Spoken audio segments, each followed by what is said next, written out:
Welcome once again to the transistor lecture series, and in today's lecture we are going to discuss about the transistor biasing, stabilization of transistor and the stability factor. So here let us start with a simple CE amplifier. So here this is the typical circuit diagram of a CE amplifier, and here if we do not provide any signal, so at the beginning if we consider that the signal is absent, then whatever collector current we get, that we name as the zero signal collector current. So now this is very important. This zero signal collector current is very important. Even in our previous lecture we have seen that this zero signal collector current actually provides us the operating point on the DC load line. So in second step, now if we provide some input signal, then whatever output signal we get, that will be getting on the basis of this particular level, this particular DC level. Now this DC level, this is called the zero signal collector current. So this reference is shifted up by this particular DC biasing. So zero signal collector current is a very important parameter, and if we are not able to maintain this zero signal collector current to a certain level, then we shall not get the proper amplification in the different transistor configuration. So now what is transistor biasing? So it is the method to ensure the proper flow of zero signal collector current and the maintenance of proper collector emitter voltage, so VCE, now during the passage of the signal. So this is known as the transistor biasing. That means we are making sure that zero signal collector current is maintaining its DC level so that we are getting a proper amplification. If this thing is shifted below, then we will not be getting the proper amplification. This kind of thing will be getting, so which is undesirable, or we may be getting something like this. So here this half and this half, they are not symmetric in nature. So to avoid such kind of things, we have to make sure that the zero signal collector current is maintained at a proper DC level. Now what is stabilization? Now stabilization is the process by which we can achieve this. That means it is the process of making the operating point independent of temperature and in variations in transistor parameters. So two important points. One is that operating point Q point is dependent on the variation in temperature, and it is dependent on the different transistor parameters, especially beta and VBE. Now by stabilization, and stabilization we can achieve with the help of biasing. So we are making the Q point independent of these parameters. So that is what we call the stabilization. Now what are the need for stabilization? So first of all, the temperature dependence of IC should be removed. So we know that IC, that is given as beta IB plus 1 plus beta ICBO. So this is what we also named earlier as ICEO. So here ICBO may be of very small value, but 1 plus beta times of ICBO is not negligible, and we know it is a reverse saturation current. So ICBO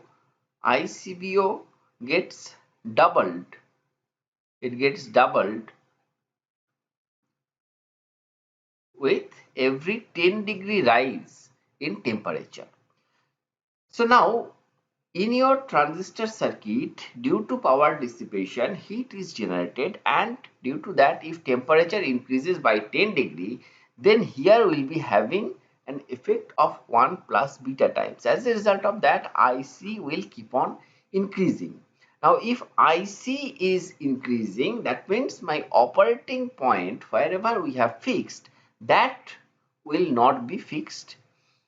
So here it is very important that this dependence of IC on the temperature should be removed. Similarly, this beta is always not same for the same type of transistors, because there are some manufacturing issues. Say for same transistor, we may have beta 50, for some transistor we may have beta 51, for some transistor we may have beta 49. So this kind of variations are always there. Now in a circuit, if I need to replace a transistor, then if that beta does not match, and if we have the IC dependent on beta, then this circuit, whatever resistors and capacitors that we have designed the circuit, that may not hold good. So here we have to make sure that the transistor parameter variation, especially beta, and another parameter is VBE. So for silicon transistor, it is supposed to be 0.7. Now for some case it may be 0.6, for some case it may be 0.65, for some case it may go up to 0.75. So these kind of manufacturing issues should not have the impact on the circuit whatever we have designed. So there is the need of stabilization, and the most important among all is the thermal runaway. So taking the first point, the temperature dependence of IC, if we further take that IC is equal to beta IB plus 1 plus beta ICBO. Now once again, ICBO is very much temperature dependent, and with every 10 degree rise it will be doubled, and as a result of that we will be having a multiplicative effect. 1 plus beta times it will be multiplied, and as a result of that IC will increase. Now if IC is increases, then further ICBO will increase, and it will be going so on, and as a result of that, within a few seconds,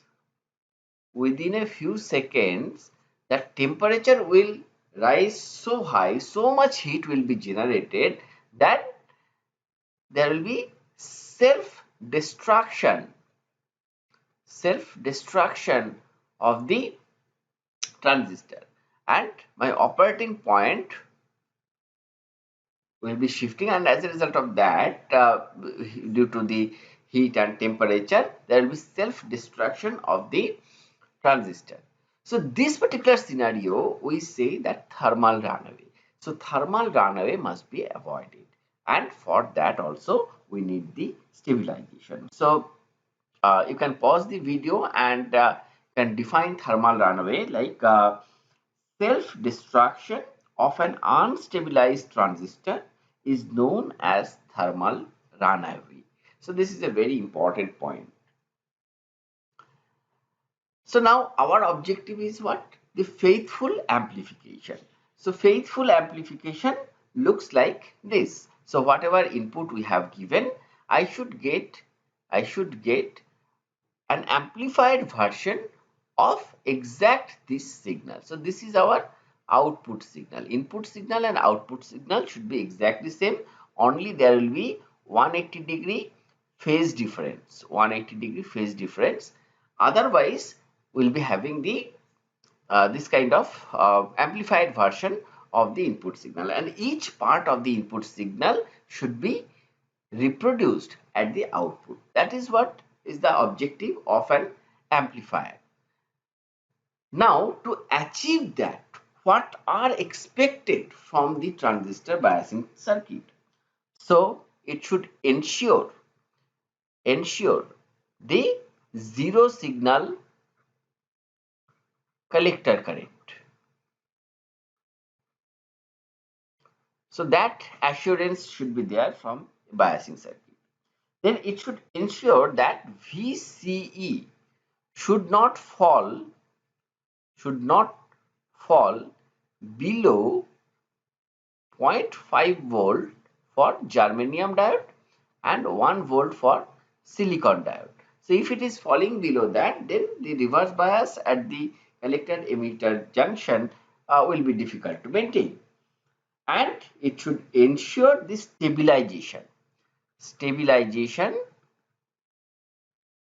of what? Stabilization of the operating point, Q point.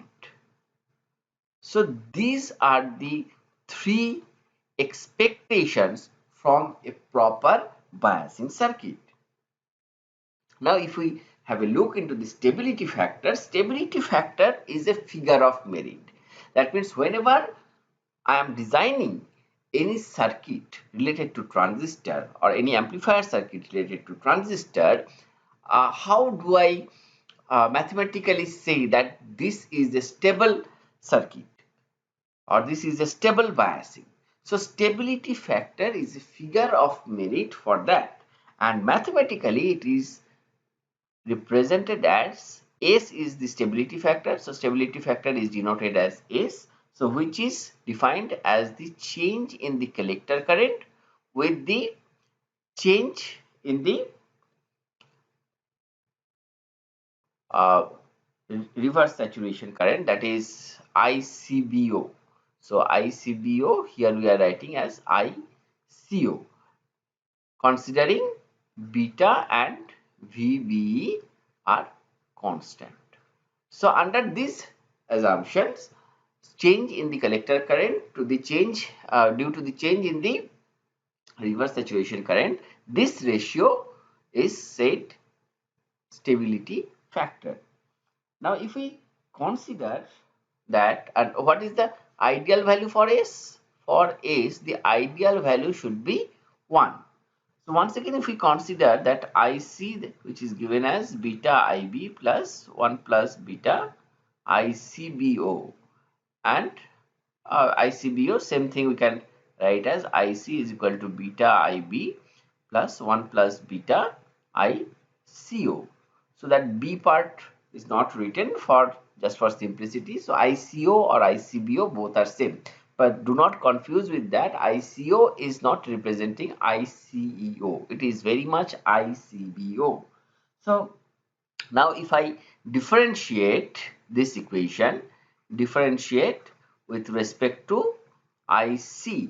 So we'll get here DIC by DIC. So we'll get 1 here. So beta DIB by DIC plus 1 plus beta DICO divided by DIC. Now what is this thing? This is nothing but the stability factor, reciprocal of that. So it is DICO by DIC is 1 by S. So we replace it here. So we can write 1 equal to beta DIB by DIC plus 1 plus beta divided by S. So if we simplify this, we can find the expression S is given as 1 plus beta divided by 1 minus beta DIB by DIC. So this is the expression, general expression for stability factor, and ideal value of the stability factor should be 1. Higher the stability factor value means your system is going towards instability. So here we end today's discussion. Thank you very much for listening.